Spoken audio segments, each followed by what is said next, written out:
Bueno, listo. Una disculpa aquí por los pequeños problemas técnicos, pero ya comenzamos. Muy buenas tardes a todos. Sean todos ustedes bienvenidos una vez más a este ciclo de conferencias de las tardes en el museo, Ecos del Río Colorado, Vida Cultural en el Noroeste Mexicano. Este evento se realiza por encomienda de nuestro alcalde César Iván Sandoval Gámez, a través de la Dirección de Cultura, donde se nos dio la encomienda de generar espacios de diálogo, de conocimiento, sobre todo para conocer la cultura de nuestro municipio. En este caso tenemos un invitado muy especial, que es el arquitecto Pablo Landa Rivera, con el tema Memorias de Adobe y Cal, por el cual les pedimos un fuerte aplauso, por favor.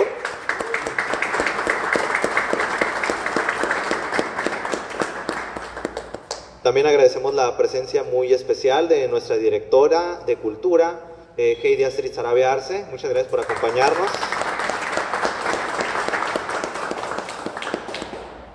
El día de hoy también es muy especial porque también abrimos nuestra nueva exposición temporal de periodismo aquí en San Luis Río Colorado. Tenemos aquí los ejemplares de Brega, de la Tribuna de Sonora, La Voz de la Frontera, Tribuna de San Luis, El Heraldo de San Luis Río Colorado. También tenemos del Mexicano.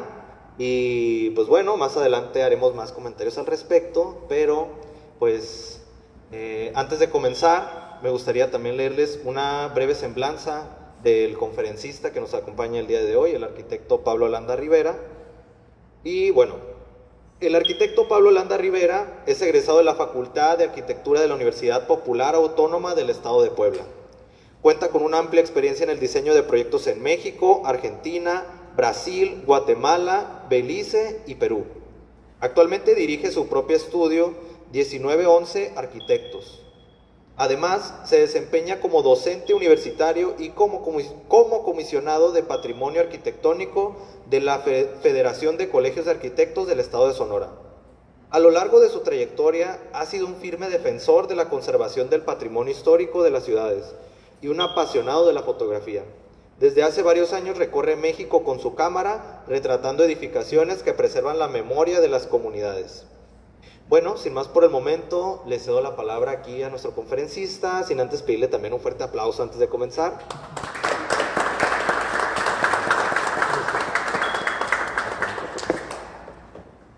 Bueno, muchas gracias a todos. ¿Se escucha bien? Sí, ¿verdad? Me da un gusto ver a rostros conocidos, amigos que estén presentes. Gracias, directora, por la invitación. Estoy muy agradecido a Abraham también y obviamente al ayuntamiento, ¿no? Estamos muy agradecidos de que abrir espacios de la cultura en San Luis creo que es muy importante, ¿no? Porque sé que hay mucha gente que le interesa y abrir estos espacios es muy importante, ¿no? Bueno, mi conferencia se llama Memorias de Adobe y Cal. Bromeo un poco con mi esposa a veces de que si me dan un micrófono voy a pasarme horas hablando del tema. En este caso no va a ser así, lo prometo. Voy a tratar de que sea breve, pero es un tema que me gusta mucho. Pues por eso es que agradezco el espacio. Bueno, ¿por qué Memorias de Adobe y Cal? Memorias de Adobe y Cal se debe a que cuando yo llegué a San Luis, para aquellos que no sepan, yo no soy de San Luis Río Colorado, me llamó muchísimo la atención todo lo que tenía que ver con la ciudad. Desde el mismo caso de su geografía, es decir, en dónde se encuentra San Luis, me llamó mucho la atención también investigar por qué se llamaba Río Colorado. Pues muchos de ustedes, por supuesto que lo saben, me imagino. Sin embargo, yo me sorprendí que, como todos sabemos, se debe al río que cruzaba antes la ciudad. Es un río que viene de Estados Unidos y que cruza varios estados de Estados Unidos, ¿no? Aquí podemos ver en este mapa cómo está la ubicación de San Luis Río Colorado dentro del estado de Sonora, pero aquí vean cómo el río Colorado nace desde el estado de Colorado, precisamente en Denver, y cómo va cruzando varios estados hasta llegar a nosotros, y cómo incluso posteriormente baja hacia el Golfo de California o Mar de Cortés para nosotros, ¿no? Entonces, esta importancia de saber por qué se llama así la ciudad, es importante no olvidarlo, ¿no? Esa parte histórica que tiene nuestra ciudad es muy valioso. También me llama mucho la atención que en el espacio gráfico donde se encuentra el municipio de San Luis Río Colorado, tenemos una reserva natural muy importante, ¿no? El desierto de Altar, el antiguo volcán de Pinacate. He tenido la oportunidad de ir a visitarlo recientemente, confieso que tenía muchas ganas y no había podido ir. Es impresionante los restos del volcán de Pinacate. Para aquellos que no hayan tenido la oportunidad, se los recomiendo ampliamente.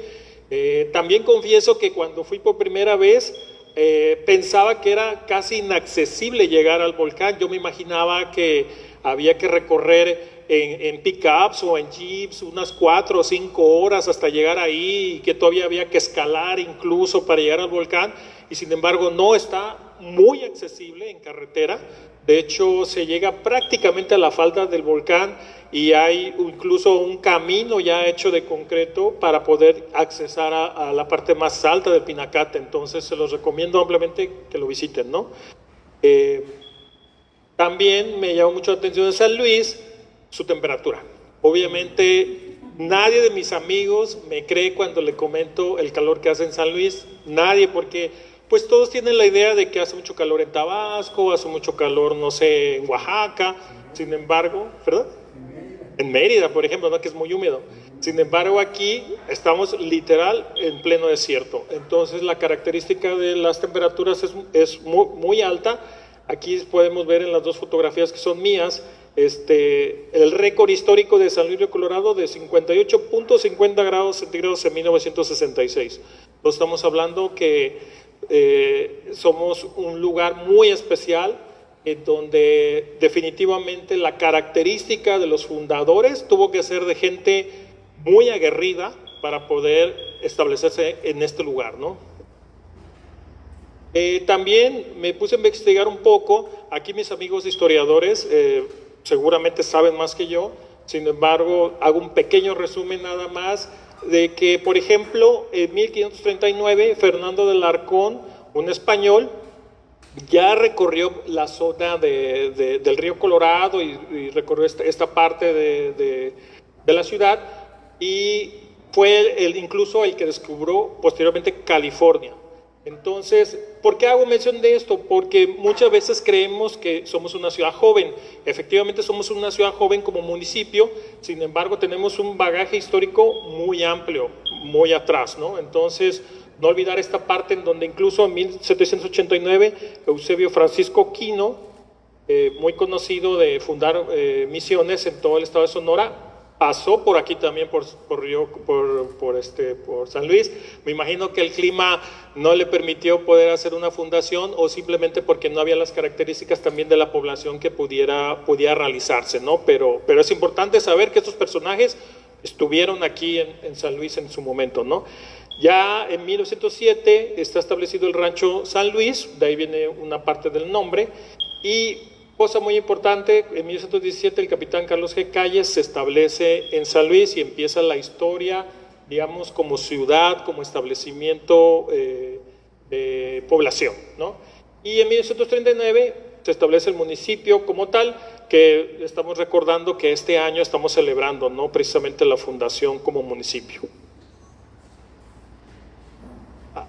Algo que también hago hincapié mucho, que si nos sorprende que los españoles ya hayan venido a San Luis en su momento, está la etnia Cucapá. La etnia Cucapá a mí me impresionó desde el momento en que lo conocí, porque yo confieso que había escuchado hablar de los yaquis, de los mayos, de otras etnias que son más conocidas en el centro del país. Yo desconocía la etnia Cucapá y en cuanto me puse a investigar se me hizo súper interesante. Aquí el maestro Contreras es un especialista en esta etnia y a ver si no me corrige, pero tiene 1000 años aproximadamente que se estableció la etnia Cucapá. Entonces estamos hablando de una civilización muy importante que impresionantemente todavía viven entre nosotros, ¿no? Y es muy característico que una parte vive aquí y otra parte en el otro lado de la frontera. Algo que sí también quiero recalcar todo eso les estoy comentando para valorar nuestra ciudad, ¿no? El trazo de la ciudad es muy particular.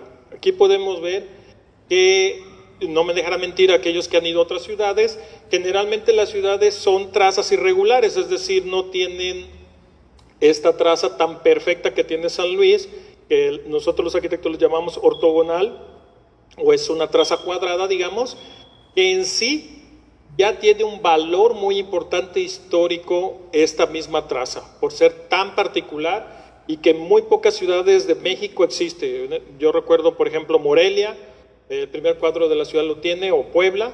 Sin embargo, San Luis, prácticamente toda la ciudad conserva esta traza reticular. Es muy interesante porque recordemos que Carlos G. Calles fue un militar. Entonces él tenía esta tradición castrense de cuando se le pide establecerse y empezar a trazar la ciudad. Obviamente él tenía esta disposición de los campamentos, ¿no? De los campamentos muy reticulares, muy cuadrados, en donde pues para él fue muy fácil distribuir de esa manera la ciudad. Incluso desde el Imperio Romano incluso no viene este tipo de traza. Entonces no hay que descuidar esta traza, tratar de conservarla porque realmente es muy importante. En algún momento ojalá sea parte del mismo patrimonio que tenemos como ciudad, la traza. La traza es muy interesante.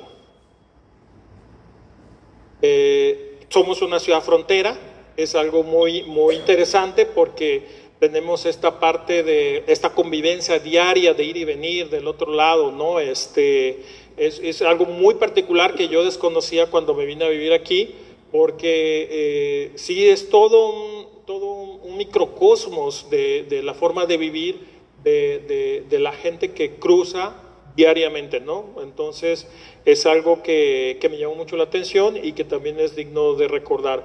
Pues obviamente todos reconocemos es la Iglesia de la Inmaculada, que también es parte importante de nuestros edificios históricos que merece la pena conservar, ¿no? Algo que también realmente no es porque esté aquí, yo nunca he visto unos atardeceres tan bonitos como San Luis Río Colorado. O sea, realmente los colores que se ven en el cielo, todas estas fotos son mías, son muy particulares, ¿no? Hay atardeceres muy bonitos en todo el mundo, sin embargo aquí yo creo que la particularidad del desierto, del reflejo que se logra con la textura del desierto, hace que existan esos atardeceres. Y yo recuerdo mucho a mi suegro Ignacio Mondaca, un gran escritor que en paz descanse. Él me hablaba mucho del color rosicler, y yo como que no entendía cuando me decía el color rosicler.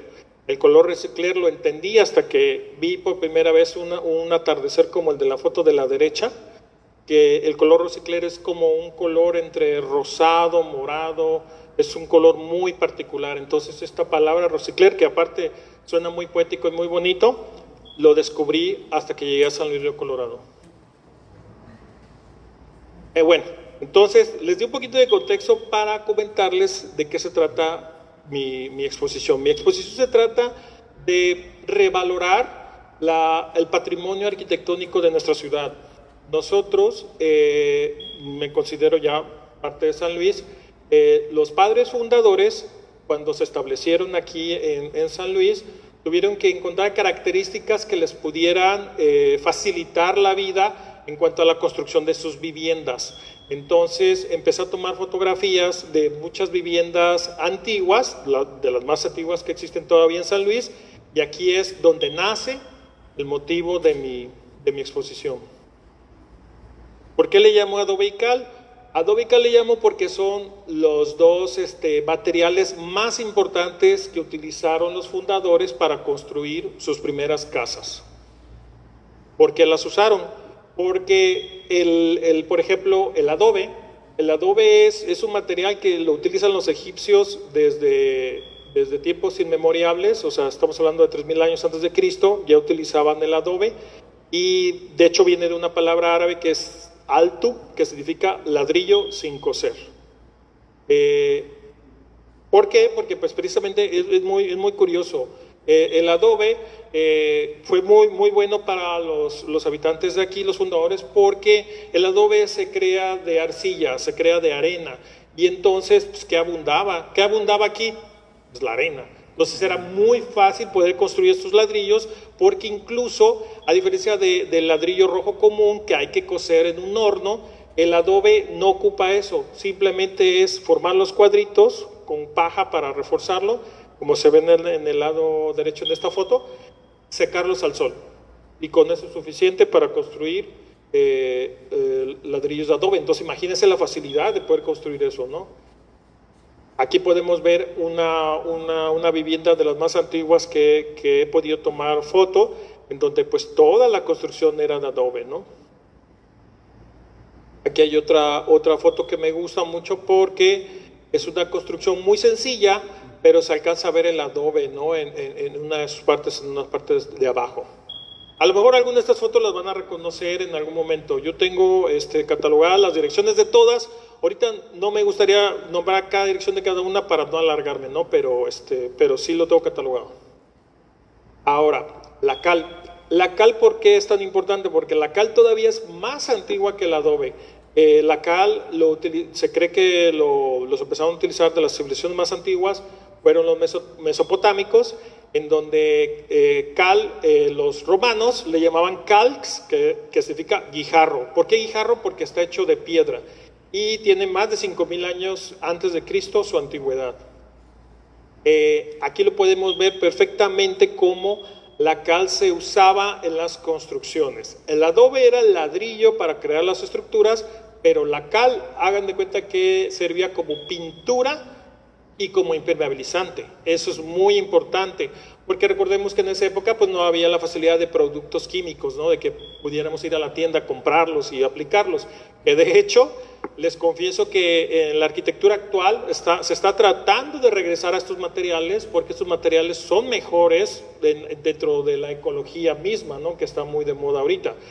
Aquí podemos ver cómo la cal viene de un guijarro, que se ve aquí en esta foto, que es blanco, y se pulveriza el guijarro, se forma como pasta, como un talco. Este sí se tiene que cocer, es decir, sí se tiene que quemar, digamos, para que tenga una mejor consistencia. Y como podemos ver en esta foto, no sé si la reconocen, esta foto se encuentra en el oeste de la ciudad. Se ve cómo totalmente está aplicado la cal sobre el adobe, ¿no? Entonces, bueno, el motivo también de esta parte de mi exposición es recordar no solamente a nuestros fundadores, que es la memoria de nuestros pueblos, sino recordar esta parte tan importante de que este tipo de construcciones, si bien es cierto que románticamente ojalá se pudieran conservar todas físicamente, es muy difícil, lo reconozco, al menos se pudieran conservar por fotos. O sea, tener un catálogo fotográfico de esas construcciones que en algún momento existieron y que las tengamos a la mano de forma digital o en papel, para que no nos olvidemos de estas casas, ¿no? Ahora, yo tengo un establecimiento de cómo dividir estas casas de acuerdo a varios puntos. Uno de ellos es la tipología. La tipología significa el tipo de forma, ¿no? ¿Qué forma tienen o tenían las casas antiguas de San Luis? Aquí, no sé si alguien reconozca esta casa. Está enfrente de alguna escuela. ¿Quién me podría decir enfrente de qué escuela está esta casa? De la 22, de la secundaria 22. Esta casa es una de mis favoritas de San Luis porque de verdad, olvídense la condición en que está conservada, obviamente está deteriorada, pero la disposición de la casa, ojalá nosotros como arquitectos pudiéramos retomar esos elementos. 2 elementos nada más les voy a comentar, aparte de la importancia de los materiales. Uno es la altura de la casa. No sé si alcanzan a distinguir, la puerta está a una cierta altura normal, la ventana, y vean cómo está de alta la casa. No es que haya 2 niveles, es porque en ese entonces se comprobaba que entre más alta estuviera una casa, hacía menos calor. ¿Por qué? Porque el aire caliente que trae una casa generalmente sube, entonces el aire caliente se va hacia el techo. Entonces, al tener unas casas altas, nuestros fundadores entendían que el calor se iba para arriba, ¿no? Entonces, esto para mí es clave y me gusta mucho, ¿no?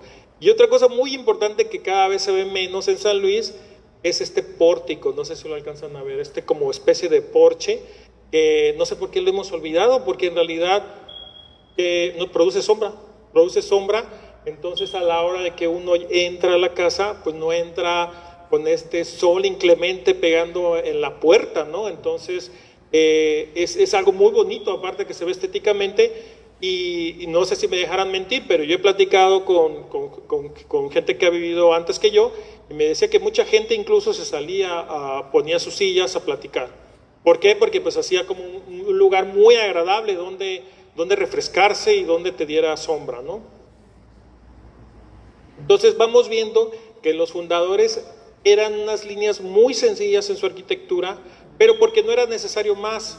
¿Por qué? Porque buscaban que los huecos de la casa, digamos las puertas y las ventanas, fueran lo más reducidas posibles para que no entrara tanto sol. Entonces, aún así, a mí me impresiona que la proporción, no sé si ustedes vean la proporción de cómo es tan equilibrada y tan simétrica, ¿no? Eso es muy interesante. Por ejemplo, esta casa también es una simplicidad en donde el techo tiene una inclinación por la lluvia y solo tiene una ventana en el centro. Pero esa casa a mí me encanta porque demuestra que lo simple muchas veces es mejor que lo extravagante, ¿no? Aquí les estoy mostrando casas que no son tan antiguas, pero que significa que como este tipo de casas funcionaba en nuestros padres fundadores, se repitió durante muchos años, es decir, durante décadas se repitió este estilo donde huecos pequeños, un solo nivel, simpleza en las formas, altura mayor de lo normal, etcétera, ¿no? Aquí es una casa todavía más reciente, digamos, pero sigue manteniendo este estilo de las primeras casas, de las más antiguas, ¿no? Aquí hay otra también, muy parecida. Y también aparte de la forma en que tenían estas casas, el color. El color era muy importante para todos.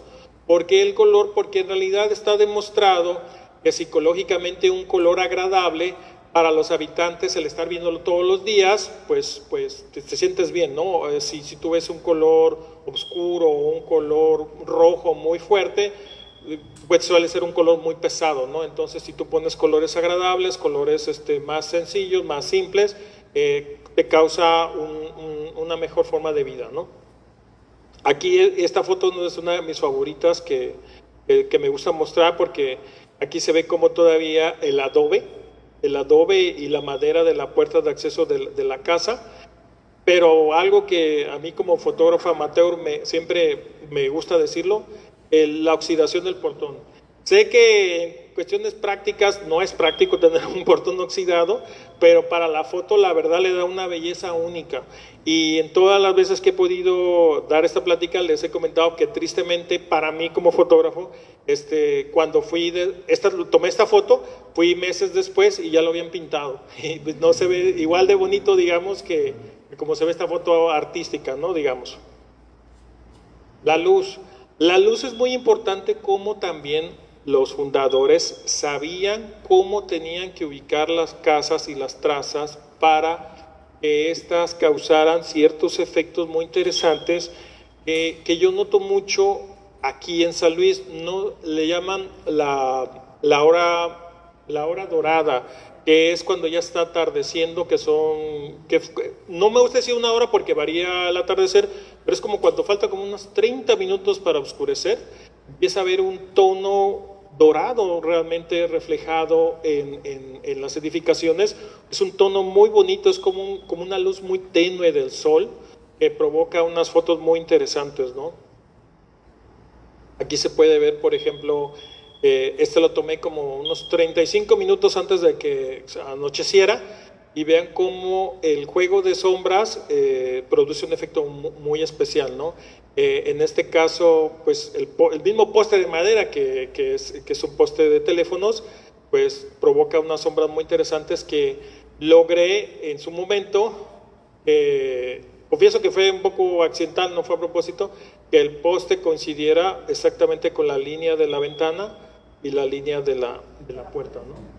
Toda esta simetría que todos los arquitectos buscamos y que los mismos padres fundadores, sin ser arquitectos, lo lograron, ¿no? Algo también que me gusta mucho de las casas antiguas de San Luis es esta parte de la señalética, los letreros. Los letreros siempre son parte importante de la arquitectura y se los voy a mostrar a continuación.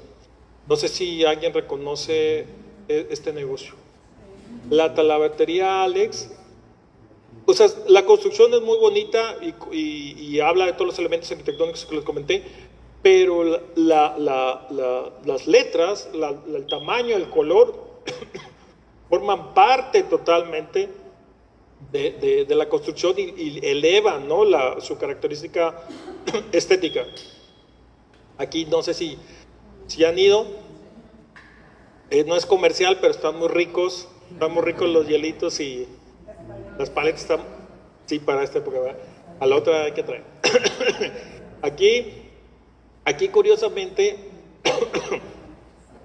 este letrero ya no existe. Ya este letrero, ya lo cambiaron. Este era un letrero más antiguo. ¿Algunos sí les tocó ver este letrero? Sí.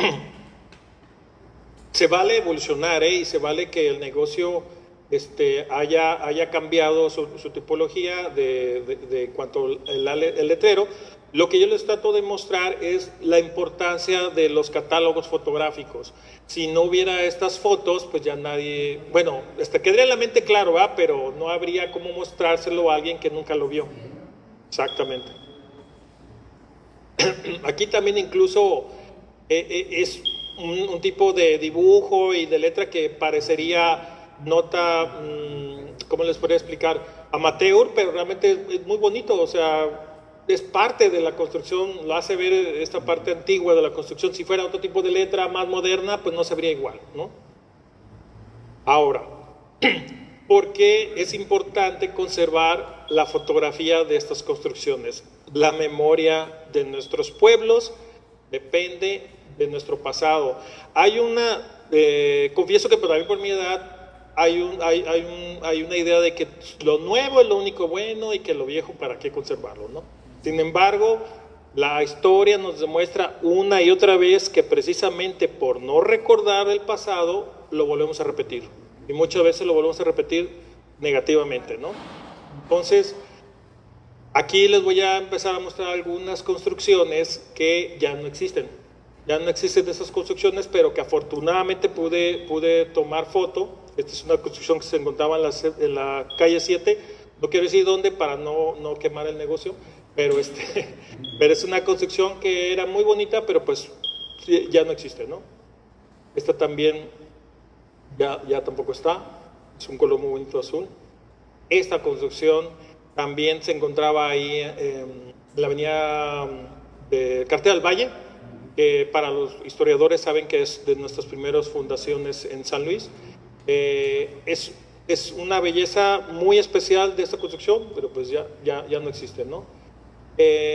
Todo esto, ya voy a terminar, todo esto es para poder empezar a concientizar a mucha gente. Afortunadamente he tenido la suerte de poder exponer esta plática a nivel nacional online.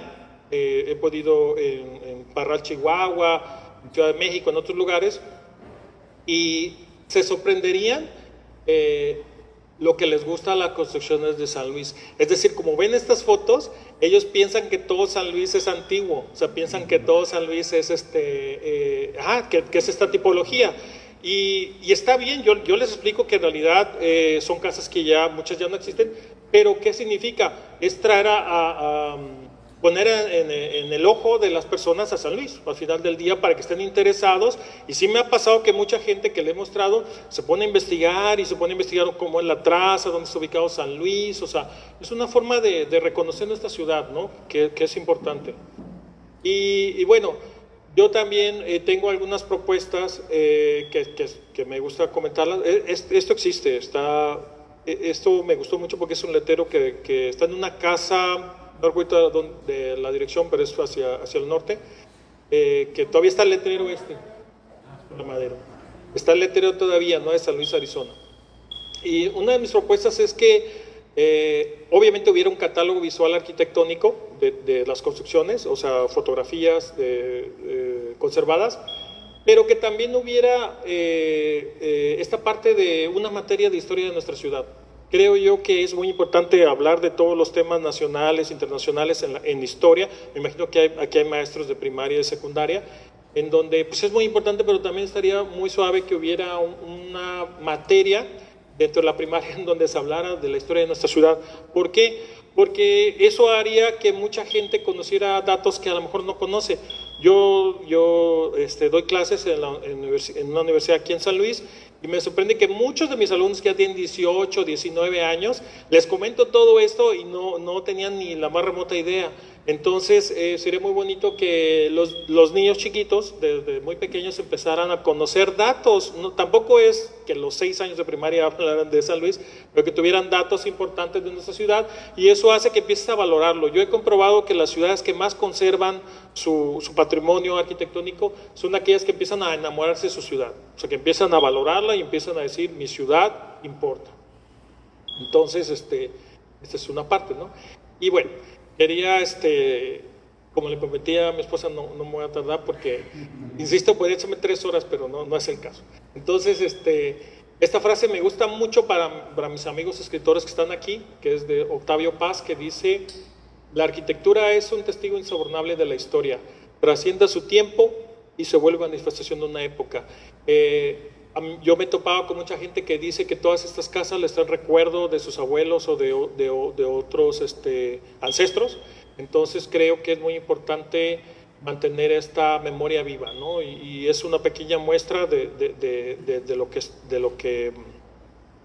que hago. Aquí están algunas de mis redes, donde me pueden seguir.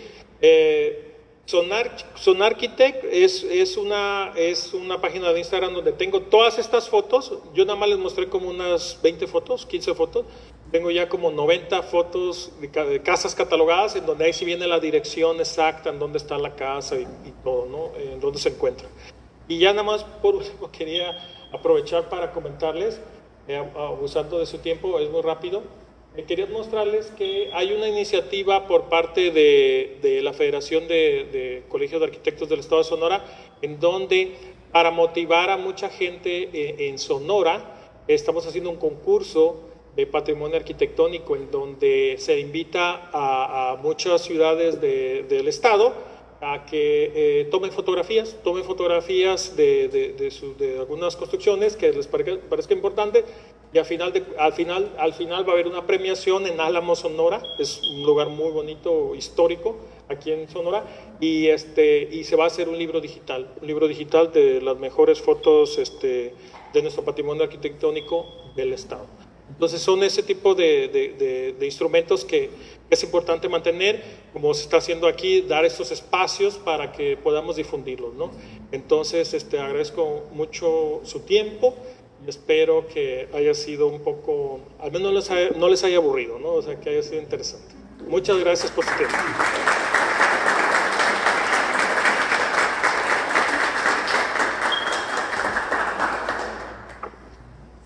Entonces, aquí me gustaría abrir un espacio para preguntas, comentarios. No sé si alguien quiera iniciar aquí la sección.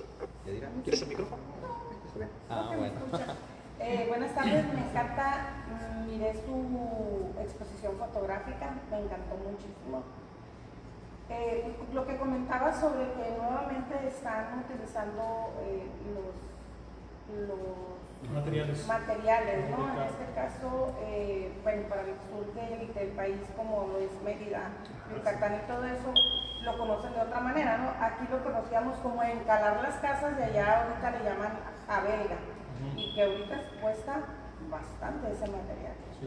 Está muy cotizadito cuando pues, lo promueven como algo nuevo, cuando ya era algo ya ancestral.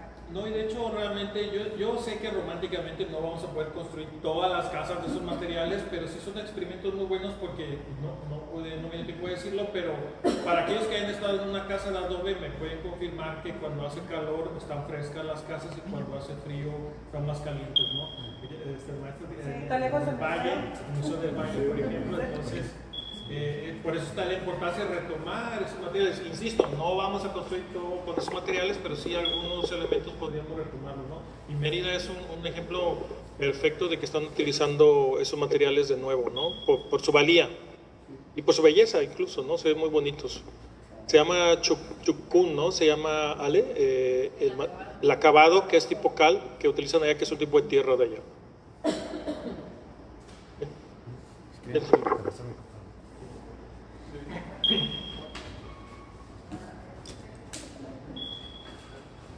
Hay un sociólogo muy famoso, Henri Lefebvre, que tiene un libro que se llama El Derecho a la Ciudad, y él plantea de cómo la ciudadanía debe apropiar de la ciudad y no dar espacio a que el capitalismo, el empresariado se apropien de ellos porque la transforma totalmente.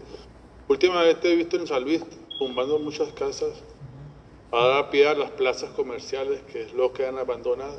Entonces es importante que la ciudadanía se apropie de esos espacios, los cuiden la memoria porque es el origen de ellos. A mí me tocó, cuando llegué a Hermosillo, un bulevar, una calle tan bonita como la Pino Suárez, realmente para hacer un bulevar grandísimo.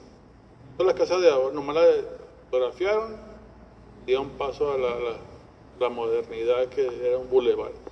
Y aquí creo que está pasando lo mismo, están tumbando muchas casas y la ciudadanía ni se entera, y es bueno que esas fotografías se perduren y se distribuyan en la sociedad para que tenga conciencia y sobre todo que se apropie de su ciudad, que la viva, que sea partícipe de las transformaciones, de los cambios, pero de una manera ordenada que beneficie a la sociedad. No solamente el capitalismo, que es importante, pero en este espacio pues está perdiendo la memoria. Sí, totalmente, y de hecho se me da la oportunidad de contestarle algo muy valioso. Este concurso fotográfico precisamente está establecido por los colegios de Sonora, del estado de Sonora, a través de la Federación de Colegios de Arquitectos del estado, en donde precisamente estamos viendo eso, que muchas ciudades aquí como Peñasco, Nogales, Caborca, están destruyendo muchas construcciones. ¿Por qué? Porque el INA, que es el que, digamos, dice qué construcción vale la pena o no, la mayoría de sus argumentos es que debe tener más de 100 años de antigüedad. Entonces, como nuestras ciudades no cumplen muchas veces eso, desafortunadamente lo toman a rajatabla, ¿no? O sea, si no tienen más de 100 años no vale la pena conservar. Entonces, este tipo de concursos están tratando de cambiar esta mentalidad de que una construcción de 50 años puede ser igual de valiosa. Ahorita, por ejemplo, estoy pensando en el edificio de Telégrafos. El edificio de Telégrafos es un edificio muy bonito, que es de los años 60, 70, en donde es un estilo arquitectónico que se llama funcionalista, que es muy importante de nuestra historia arquitectónica del país. Entonces, entiendo tu punto y creo que es parte de que va a ir mejorando todo. Es un esfuerzo titánico también. Sin embargo, creo que sí se va a empezar a lograr, conforme lo que comenta, que el mismo ciudadano se apropie. Y sí se logra, o sea, porque muchas veces es utópico. Mérida es el caso, es impresionante cómo están conservando sus edificios. ¿Por qué? Porque les están dando un nuevo uso. No se trata nada más de conservarlos por conservarlos, no, sino a ver qué podemos hacer. El mismo Hermosillo, he ido últimamente he visto muchas construcciones antiguas que las están convirtiendo en restaurantes y en otro tipo de cosas, ¿no? Creo que es importante. Pero sí es importante no dejarle la iniciativa a las instituciones, Claro. porque tiene un catálogo de cositiquitas viejísimas. Es una trayectoria de 100 años, pero la sociedad tiene que apropiarse, ¿no? Claro. A la iniciativa del gobierno. Está muy bien. Sí, importante.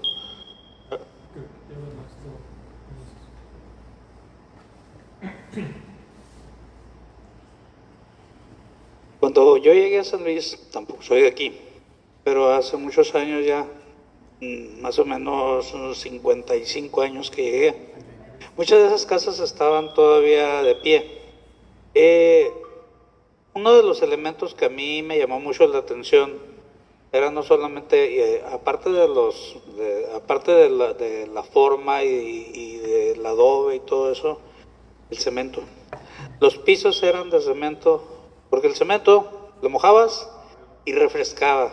Yo llegué ya en la época cuando ya había coolers, ¿no? Ya fue muchos años después de los primeros pobladores, ¿no? Entonces, cuando prendías el cooler, mojabas el cemento, el piso de cemento, y se refrescaba bien. La gente se tiraba en el cemento, en la sala, o incluso en el porche, también los porches también eran así de cemento, y ahí se tiraban en el suelo mojado.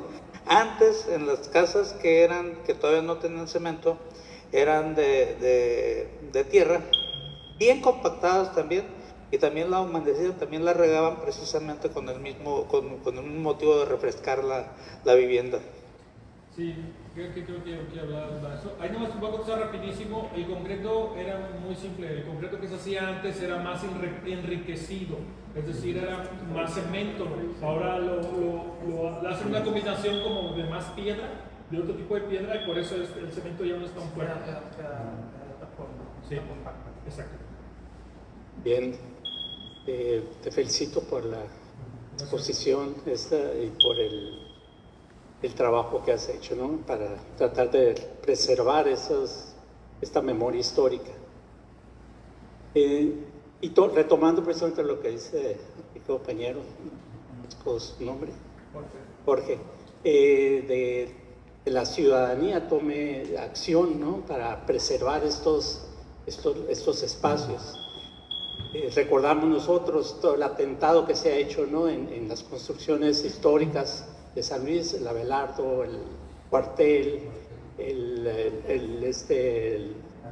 la aduana, el mural de mosaicos de la clínica Arzate, los cines gemelos. Hay muchísimas construcciones que se han perdido y que pues nada más vemos que lo tumbaron y ya no sabemos qué sucedió con eso y quién fue el que lo hizo y por qué no hay ningún impedimento para hacerlo. A eso me refiero, ¿no? Creo que los arquitectos, por una profesión, ¿no? Creo que pudiera ser desde ahí lanzar una iniciativa, un organismo, digamos, ¿no?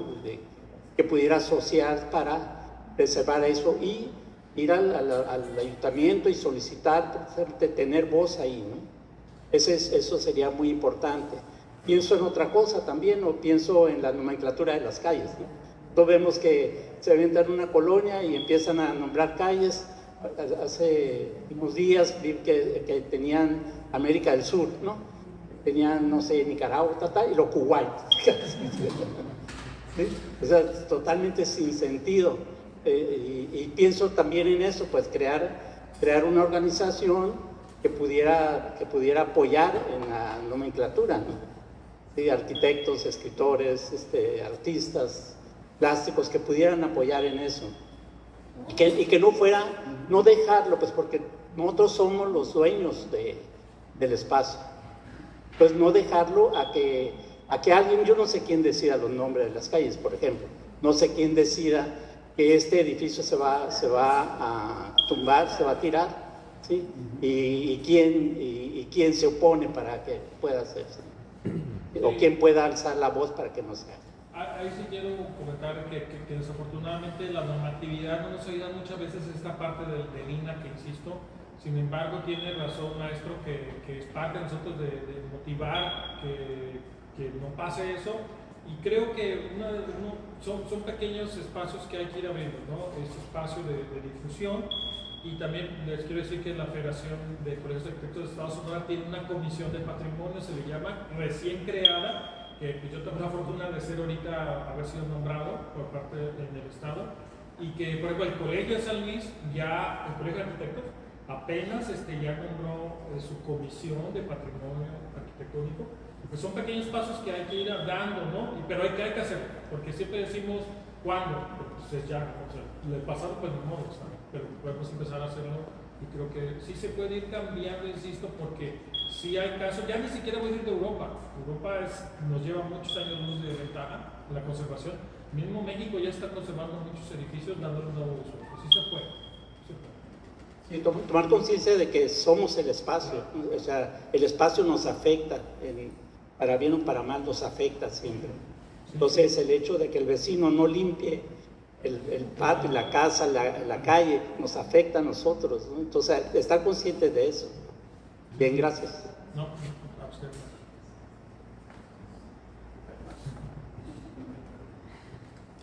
Bueno, secundando las opiniones anteriores, y como dice el arquitecto, el problema aquí en San Luis es que para que se protejan estas edificaciones tienen que tener más de 100 años de antigüedad y no hemos dejado que lleguen.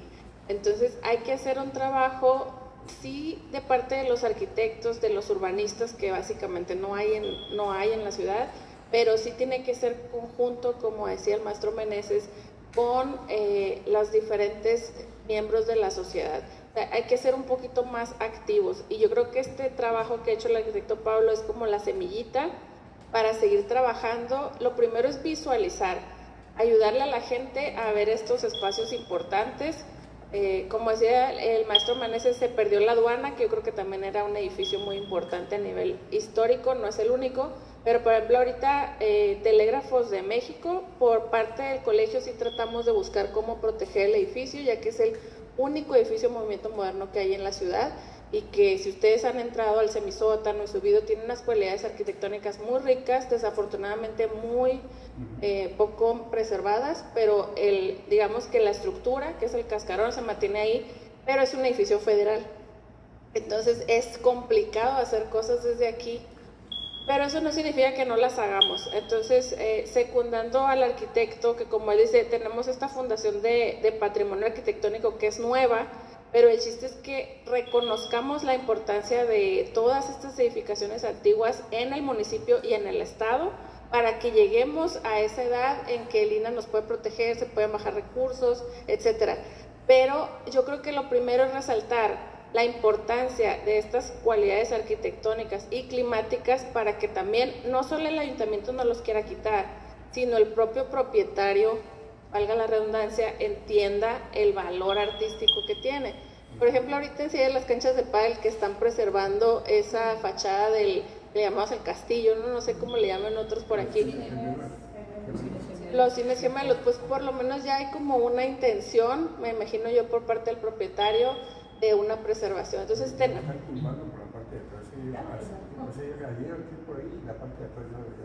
exacto, lo único que están preservando es la fachada.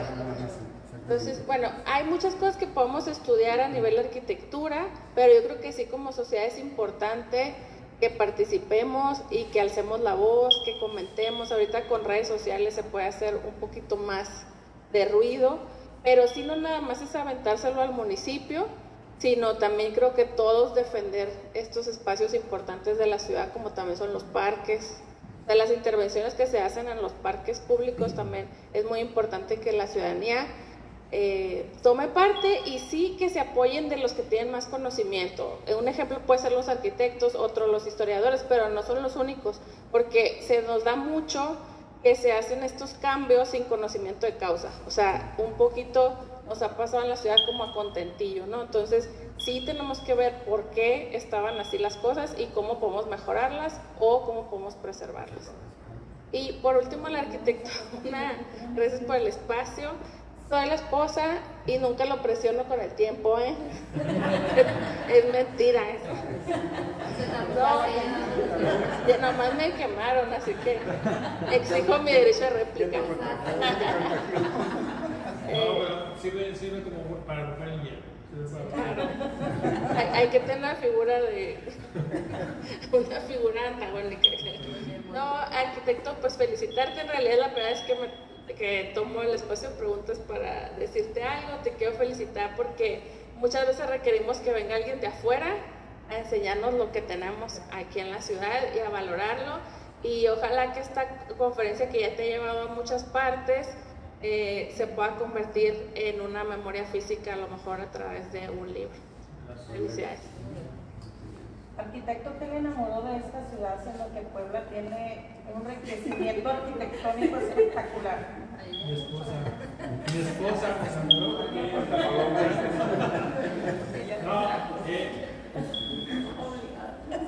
No estoy obligado. Mi esposa fue la que nos conocimos en Ciudad de México y ahí yo venía de visita y a mí me llamó la atención desde el momento en que yo llegué por primera vez a Mexicali, ya lo he dicho muchas veces en el aeropuerto, que cuando yo iba aterrizando, generalmente los aeropuertos que yo había ido están cerca de una ciudad y empiezas a ver los edificios y yo veía que se empezaba a aterrizar el avión y veía pura tierra y puro desierto y digo, ¿a dónde vamos a aterrizar? O sea, ¿dónde está la pista, no? Pero son de esas cosas, esas pequeñas cosas que me empezaron a enamorar realmente, el patrimonio arquitectónico, pero sobre todo el patrimonio natural que tienen es digno de admirar. O sea, el Pinacate es una maravilla realmente.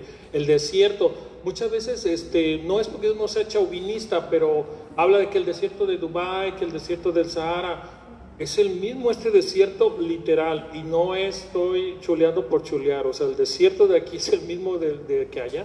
Entonces son ese tipo de cosas, ¿no? Que... Pues ni tanto porque no tiene la flora que tenemos aquí. Ah, claro, sí. Solamente es duna. Eso sí, tiene mucha razón.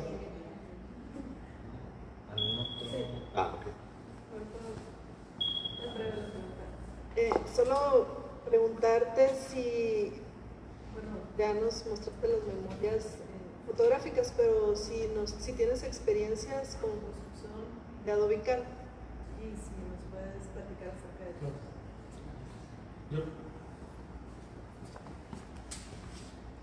Aquí en San Luis no he tenido la fortuna de que algún cliente me haya tocado para poder hacer una intervención. En Puebla sí, tuve la oportunidad. Por ejemplo, hay un hospicio muy antiguo en Puebla, es el hospicio en el centro histórico del siglo XVII, en donde pues, es una construcción hecha de adobe y cal de 2 niveles, en donde sí pude implementar estos conocimientos.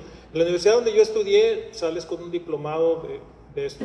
A eso es muy importante tu pregunta, porque sí se necesita estudiar cómo vas a restaurar una construcción de ese tipo. No la puedes restaurar con cemento, no la puedes restaurar con varilla, tiene que ser con los elementos antiguos. Y ya hay muchos cursos actualmente, afortunadamente en México, en donde puedes tomar cursos sobre eso y donde puedes implementarlo. Hace falta más gente que trabaje sobre ese tema.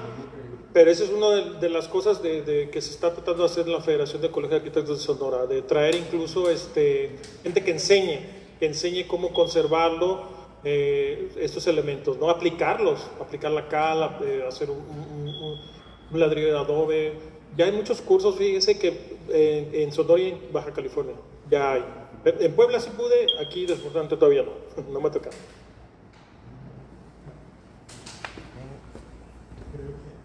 Yo no ¿Listo? una duda.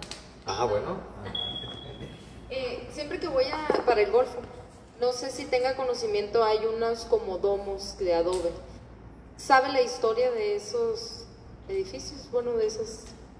Son unos elementos que están en la carretera, unas curvas, ¿no? Sí, que son como unos círculos, son creo como 4 círculos, ya casi llegando al Golfo, y es puro adobe, pero no tienen techo ni nada y están como si fuera un domo.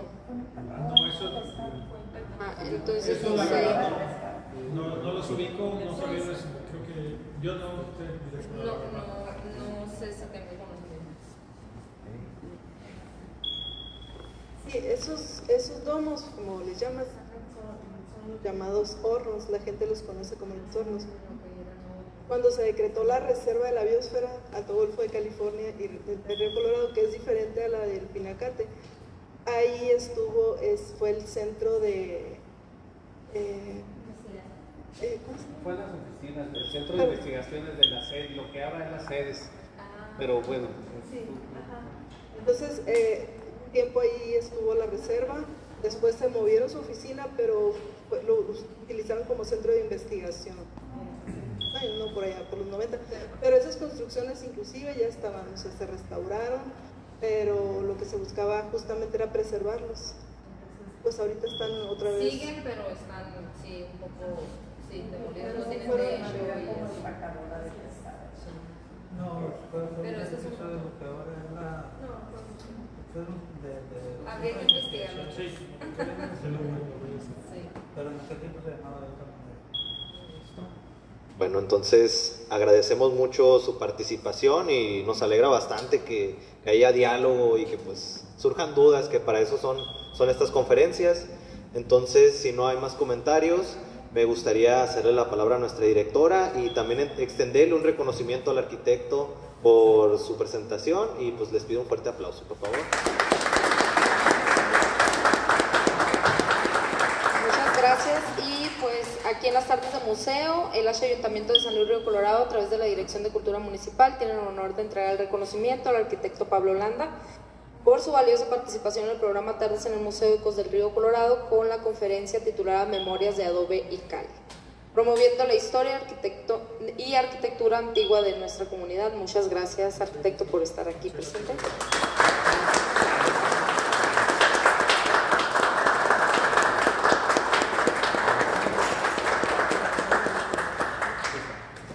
Y ya por último, para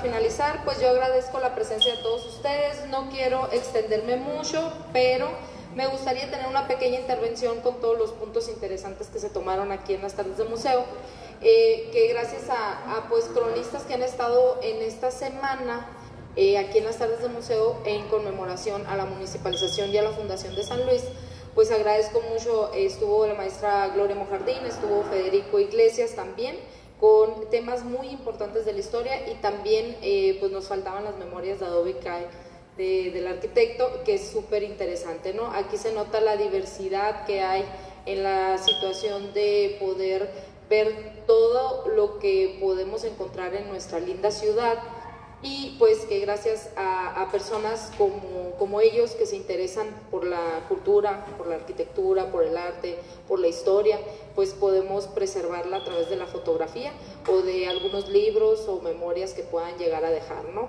Hace poquito tuvimos la fiesta del 108 aniversario, donde se vio ahí en lo que es la explanada del Palacio, y pues realmente se sintió un ambiente muy familiar, hace algo que yo no sentía hace ya tiempo, en el cual pues varias familias estaban de todas las edades, y la verdad se disfrutó mucho como la ciudad unida que somos. Entonces es por ello que sí es importante, como comentaba el arquitecto, en cuestión de darles esa información a los niños en las escuelas, donde conozcan la historia y tengan un pequeño apartado donde se les coloque la historia de San Luis, de dónde venimos, cuántos años tenemos, cuándo se instauró todo esto en donde estamos asentados. Entonces es muy importante, y algo bien curioso, porque nosotros estamos activando ahorita por César Iván Sandoval Gámez, nuestro presidente, los lunes cívicos en las escuelas. Y ahí es cuando me di cuenta, porque los niños hacen los honores a la bandera y pues dan pues todos los días conmemorativos del mes. Y realmente en el mes de junio pues ninguna escuela tenía el día 21 ni el día 14 de junio como conmemorativos. Y es bien importante tener esos días, porque pues son parte de nosotros. Entonces no están instaurados como tal, pero ya lo vamos a empezar a través de la Dirección de Educación a meterlos como días pues festivos, donde se deben de conmemorar, ¿no? Eso me di cuenta yo en los lunes cívicos que llevamos a cabo. Y pues también que estamos en el tema del patrimonio histórico tangible e intangible. Hay muchas personas que tienen mucho interés, y no nada más ahorita, ya tienen desde que fue el martes con Gloria Mojardín, del martes pasado, sí empezaron a cuestionar este tema de pues no tenemos nosotros nada que esté fijo, siempre son cambios, no hay nada donde podamos preservar. Tenemos este museo, sin embargo, pues hay gestiones que cada 3 años pues cambian, y cambia totalmente, pero no hay un cuidado o algo donde ya lo establezca tal cual. Estamos trabajando aquí, ahorita en esta administración. Yo no les puedo prometer, porque aquí no nada más es mi trabajo, sino, como comentaban, es un trabajo de sociedad y gobierno, donde tanto ustedes como el interés de ustedes, como el mío, pues tienen que unirse y se tiene que llevar a cabo. Aquí se tiene que hacer paso a paso y una de las cosas importantes es el consejo. En el Consejo para el Patrimonio Histórico Tangible e Intangible es cuando se puede llevar a cabo, ya teniéndolo y pasarlo totalmente por lo que son cada una de las cuestiones legales, pues ya se puede unir con algunas asociaciones que son importantes en ese rubro, donde pues ya se puede instaurar lo que es la conservación de estos espacios.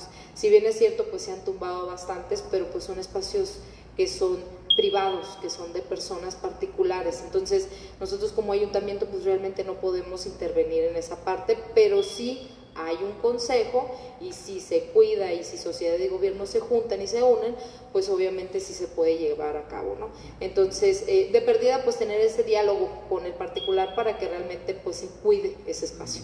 Entonces, pues vamos a tratar de hacer lo mejor posible en esta administración para que así se dé y pues ojalá y pues estos espacios sirvan para este tipo de acciones que se pueden tomar a largo plazo. Entonces, pues muchas gracias, arquitecto, nuevamente por sus memorias de Adobe Cal y obviamente pues aquí está abierto el espacio y bienvenido para que pudiera tener aquí la exposición de estas fotografías tan hermosas que miren. Ok, muchísimas gracias a todos.